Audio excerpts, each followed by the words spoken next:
আসসালামু আলাইকুম ভিউয়ার্স, এই মুহূর্তে তো আরেকটি সেল আপডেট সেল করলাম এই ব্যক্তি বড় ভাইদের কাছে। ভাইরা কত টাকা দিয়ে এই ব্যক্তি কিনলো সেই সম্পর্কে জেনে নেই ভাইয়ের কাছ থেকে।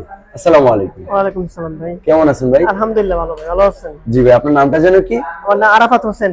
আরাফাত হোসেন। কোথা থেকে আসছেন আপনারা? কুমিল্লা থেকে। কুমিল্লা থেকে আসছেন। এই ব্যক্তি কত টাকা দিয়ে কিনলেন? 98,000 টাকা দিয়ে। 98,000 টাকা, মানে 99,000 টাকা চাইছিল। 98,000 টাকা দিয়ে ব্যাগটা কিনছেন। এই বাইকের সমস্ত পেপারস কাগজপত্রগুলো বুঝে পাইছেন? জি। এটা কি কিনার আগে চালাই দেখছিলেন? হ্যাঁ হ্যাঁ, চালাই দেখছি। কিরকম গাড়িটা? ভালো।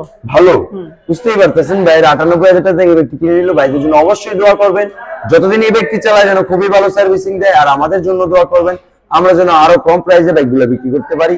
আর আমাদের লোকেশন হচ্ছে নরসিংদী জেলার মাধবদী বাস স্টেশন নেমে 20 টাকা রিক্সা ভাড়া নিবে। বলবেন যে শীতলাবাড়ি মোড় মিড টাওয়ারের আন্ডারে হবে, নিচে কিন্তু সম্রাট বাইক গ্যালারি অফিস। আল্লাহ হাফেজ।